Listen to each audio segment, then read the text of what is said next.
Hello students, and welcome to the video that is due for Unit 1, Day 2 of Semester 2.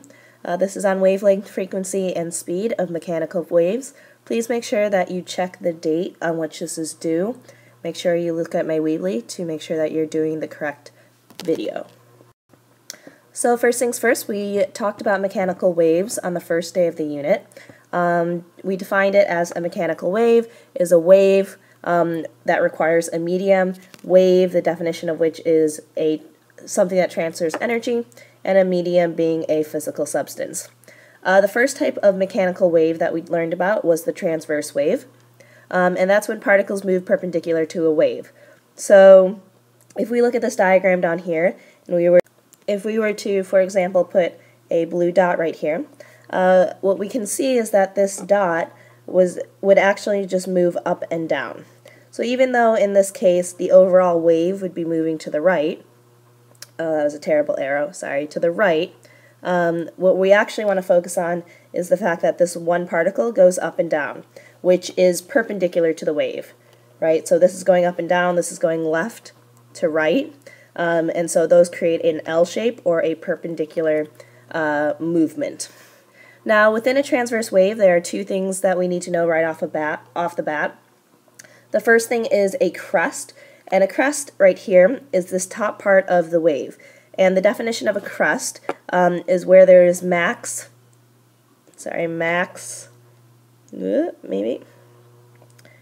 distance above the equilibrium. So this right here, this middle part, is called the equilibrium. You should know that. And conversely, the trough is going to be this bottom part right here, and that definition is the max distance below the equilibrium. So make sure you have those definitions written down. Important thing to know, these transverse waves are actually graphed exactly the same way that they look. The only thing that's different is that we include the fact that the y-axis is the distance. So we can see here distance above is, for example, 5 centimeters, and distance below is, for example, -5 centimeters. The next wave that we want to talk about is the longitudinal wave, and this is when the particles move parallel to the wave. So if, for example, we have a red dot in here, we can see that the red dot actually gets pushed to the right and to the left. It goes back and forth. And overall, the sound wave, which is a type of longitudinal wave, is going to the right. So these are parallel, which means that it's a longitudinal wave. Now, within longitudinal waves, there are two definitions that you need to know. The first thing is a compression, which we've labeled as a C here. And what a compression is an area where there's high pressure. Okay. So you can see right here, there's a whole bunch of particles right here, which means that it's a lot of pressure. There's a lot of air right there. Conversely, the rarefaction right here, that's going to be where there's low pressure. So we can see there's very few particles, which means that there's a lot less pressure. It's like a balloon with very few air molecules inside of it. It's going to be deflated. A sound wave can be graphed similar to the transverse wave on the previous page. The only difference is that instead of distance, we end up graphing, pressure. So you can see here that there's high pressure at these compressions and very low pressure at these rarefactions. Now, the old equation that we already know is the speed equation, where v, which is speed, equals d, which is distance, divided by t, which is time. And we know that the units for distance are meters, and the units for time are seconds. So if I were to kind of plug in some numbers, we could say that speed equals 1 meter, all divided by 1 second. And 1 divided by 1 just equals 1, and our units end up being meters over seconds, or meters per second.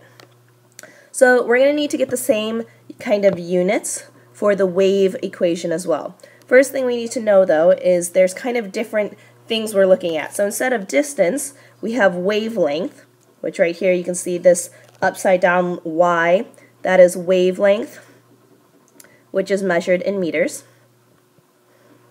And we have frequency, and the definition of frequency is the number of vibrations per second. So you can see here that this is a low frequency where there's very few of these vibrations. Medium frequency has some more vibrations, and a high frequency has the most vibrations in a second. Imagining that all of these occur within 1 second. Okay? The units for frequency are hertz, which actually stands for inverse seconds, which is 1 divided by seconds. And that's really important for us to know, because now we know that if this is the units for frequency, we can go ahead and plug these in and make sure our equation makes sense. So speed equals frequency, so let's say we have got 1 inverse second, times our wavelength, which is meters. Sorry, 1 meter. So what we end up with is 1 times 1 equals 1. And our units end up being 1 over seconds times meters, which can be written as a fraction over 1. And when we combine these together, we end up with 1 meter per second, which is exactly the same as our units up here, which tells us that this equation for wave speed is correct. Now, wave speed depends only on the medium. So you can see here I've got 2 examples in which zinc is one medium and copper is the other medium. And for both zincs, the speed is exactly the same. For both coppers, the speed is exactly the same. So within a medium or physical substance, the speed is going to be the same always. Okay? The only thing that changes is frequency and wavelength. But speed must stay the same if the medium doesn't change.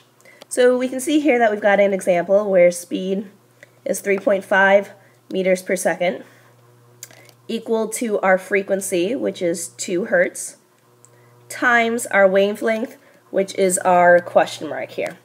So times our wavelength, that's the upside down y symbol. So to solve for this, to get rid of this stuff right here, I need to do the inverse of this number. So that would be dividing by 2. That's the inverse of multiplying. And do that to the other side. So what I end up with is wavelength equals 1.75 meters. So we can write here 1.75 meters. We could do the same process for the next one, and our answer would end up being 0.89 meters. You might want to do that math on your own for practice. We can do the same thing for copper, which would end up being 2.5 divided by 2.1. So that would be 1.19 meters. And we can do the same thing for this very last one with the copper and the 4.2 frequency, which is going to end up being, 0.59 meters. So now what we can do is we can see that, again, if speed is staying the same, we can see that as frequency increases, so we go from 2 to 3.9, the wavelength decreases. So we get 1.75 decreasing to 0.89. So that's our definition of an inverse relationship, which means that as the frequency increases, the wavelength decreases, or vice versa, as frequency decreases, wavelength increases. So you need to make sure you understand that relationship. Alright, that's it for today. In your notes on the correct page, please make sure that you have all of the new information. So here are the new definitions, the new equation, and the new diagrams that you need to have drawn. Old definitions, old equations, and old diagrams you don't need, but they are recommended. But to get credit, you have to have all new information. See you guys later.